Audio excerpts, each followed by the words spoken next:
আসছে রবিবার উড়িষ্যার বিরুদ্ধে মোহনবাগানের ম্যাচ। আর সেই ম্যাচটা এই কারণেই স্পেশাল, কারণ ইতিমধ্যেই কিন্তু সমর্থকদের মধ্যে এক্সপেকটেশনটা কিন্তু অনেকটা মাত্রায় কিন্তু বেড়ে গেছে। সকলেরই আশা রয়েছে যে সেই ম্যাচেই মোহনবাগান 3 পয়েন্ট নিয়ে লিগ শিল্ডটা কনফার্ম করে ফেলবে, কারণ আজকে যুবভারতীর বাইরের টিকিট কাউন্টারেও কিন্তু বেশ ভালো ভিড় জমেছে। সমর্থকরা সবাই উত্তেজিত এবং সকলের একটাই দাবি যেন এই রবিবারই শিল্ডটা জিতে যেন কনফার্ম করুক মোহনবাগান।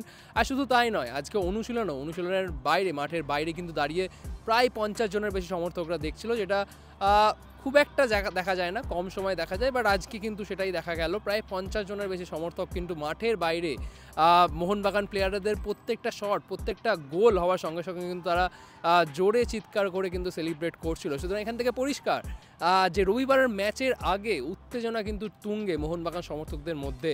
আর সেটার জন্য কোনো বাড়তি কিন্তু কোনো চাপ কিন্তু মনোভাব করছেন না মোহনবাগানের কোনো ফুটবলাররা, সেটা কিন্তু আজকের অনুশীলন থেকে পরিষ্কার।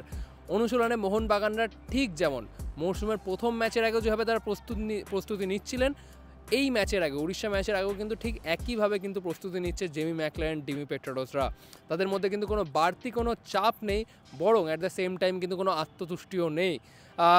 অনুশীলনে কিন্তু দেখা গেল জোর কদমে প্রত্যেকটা ফুটবলারদের কিন্তু এফার্ট দিতে উড়িষ্যা ম্যাচের জন্য কিন্তু জোর কদমে কিন্তু প্রস্তুতি নিচ্ছে মোহনবাগান দল। আজকের অনুশীলনে গুরুত্বপূর্ণ আপডেট বলতে সেটা হচ্ছে সাহাল আব্দুল সামাদ। তিনি অবভিয়াসলি উড়িষ্যা ম্যাচে কার্যত অনিশ্চিত, কিন্তু তাকে দেখা গেল আজকে সাইড লাইনে কিন্তু রিহ্যাব শুরু করে দিতে, যেটা একটা পজিটিভ সাইন। অনেকদিনই তাকে মাঠের বাইরে, অনেকদিন চোটের কারণে তিনি মাঠের বাইরে ছিলেন। প্রত্যেকটা দিনই তাকে দেখা যেত ড্রেসিং রুমে ফিজিওর সাথে সময় কাটালেন, বাট আজ থেকে কিন্তু তিনি ফিজিওর সাথে মাঠে নেমে কিন্তু রিহ্যাব শুরু করে দিলেন। সুতরাং এখান থেকে স্পষ্ট তার রিহ্যাবিলিটেশন যেহেতু শুরু হয়ে গেল, তো সুতরাং এবার আরও 1 থেকে 1.5 সপ্তাহ সময় নেওয়ার পর তিনি কিন্তু মাঠে বল পায় অনুশীলনে কিন্তু ফেরত আসবে। উল্টো দিকে আশিস রায়, তিনিও একেবারে পুরো ফিট। আগের ম্যাচটা তিনি মিস করেছেন, বাট এই ম্যাচের আগে আর তাকে নিয়ে কোনো চিন্তার কারণ নেই।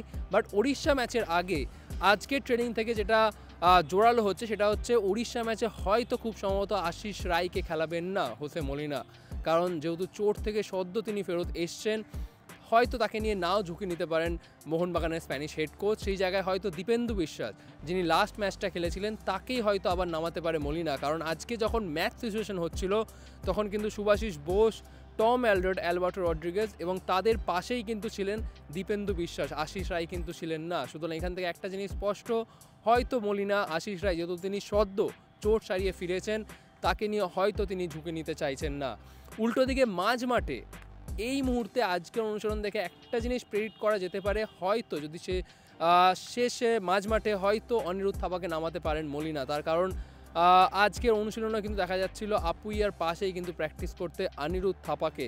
আমরা শেষ ম্যাচে দেখেছি, শেষ কয়েকটা ম্যাচে দেখেছি দীপক টাংরিকে খেলাচ্ছিলেন আপুইয়ার পাশে, কিন্তু আজকে অনুশীলনে হঠাৎ করে দেখা গেল অনিরুদ্ধ থাপাকে কিন্তু তিনি খেলাচ্ছেন আপুইয়ার পাশে। সুতরাং উড়িষ্যা ম্যাচে কি হঠাৎ করে অনিরুদ্ধ থাপাকে নামাবেন আপুইয়ার পাশে, এখানে কিন্তু প্রশ্ন থেকেই যাচ্ছে। অবভিয়াসলি কালকে ট্রেনিংয়ে জিনিসটা স্পষ্ট হবে, কালকে লাস্ট ট্রেনিং, কালকে দেখার পর বোঝা যাবে পরিষ্কারভাবে যে সত্যিই কি এই বদলটা আনবেন মাঝমাঠে।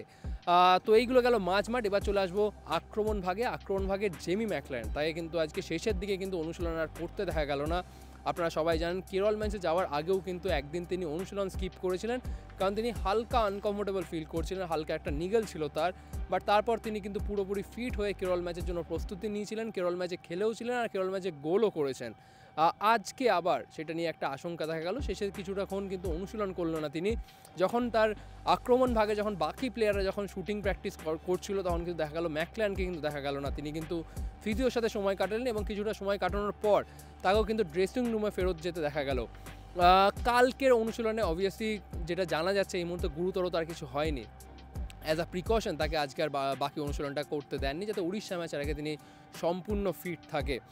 আজকে কিন্তু আক্রমণ ভাগ নিয়েও কিন্তু বেশ পরীক্ষা নিরীক্ষা করতে দেখা গেল মলিনাকে। মাঝমাঠ থেকে আপুইয়া এবং দীপক টাংরি এবং অভিষেক সূর্যবংশী, তার সাথে কিন্তু অনিরুদ্ধ থাপাও, তাদেরকে দেখা যাচ্ছিল লং বল বাড়াতে উইংয়ের দিকে, যেখান থেকে লিস্টন কোলাস ও মানবীর সিংরা সেই বল রিসিভ করে কিন্তু উইং থেকে ক্রস রাখছিলেন। আর সেখানে কাজ ছিল জেসন কামিংস, ডিমি পেট্রাডোস এবং যে গ্রেগ স্টুয়ার্ট, তাদের কাজ ছিল সেই বল থেকে, সেই ভাসানো বল থেকে গোল করা। সুতরাং আক্রমণ ভাগটাই কিন্তু বেশ সাজিয়ে গুছিয়ে নিচ্ছে উড়িষ্যা ম্যাচের আগে। অবভিয়াসলি তাদের উপরে একটা বড় দায়িত্ব থাকবে, শিল্ড জিততে গেলে কিন্তু গোলটা কিন্তু করতেই হবে, আর উড়িষ্যার ডিফেন্সের বিরুদ্ধে গোল করাটা সেটাও কিন্তু খুব একটা সহজ কাজ নয়। সুতরাং সেই কারণেই তার আগে কিন্তু বিশেষ পরীক্ষা নিরীক্ষা করলেন আক্রমণ ভাগ নিয়ে। আর সেই একই সময় কিন্তু ডিফেন্ডারদেরকে সেই অনুশীলনে কিন্তু রাখলেন না, ডিফেন্ডারদের জন্য আলাদা অনুশীলন করালেন মলিনা। মাঠের আরেক দিকে গিয়ে ডিফেন্ডারদেরকে হেডিং প্র্যাকটিস করালেন। যত সব এরিয়াল বল, ফ্রি কিকে যেরকম বল ভেসে আসে, কর্নার থেকে যেসব বল ভেসে আসে, সেই বল কিন্তু হেড করে বার করানো কাজ ছিল শুভাশিস বসু, টম অ্যালড্রেডদেরকে। তো আজকের অনুশীলন থেকে এগুলোই ছিল গুরুত্বপূর্ণ আপডেট। রবিবার গুরুত্বপূর্ণ ম্যাচ, এখন এইটাই দেখার বিষয় যে মোহনবাগান কি সেই ম্যাচেই পারবে শিলটা ঘরে নিয়ে চলে আসতে, এটা এখন বড় প্রশ্ন। তো আজকের অনুশীলন থেকে এগুলোই ছিল গুরুত্বপূর্ণ আপডেট। যদি আপনাদের ভালো লেগে থাকে অবভিয়াসলি লাইক, শেয়ার এবং সাবস্ক্রাইব করতে ভুলবেন না। আবার আপনার সাথে দেখা হচ্ছে পরবর্তী ভিডিওতে।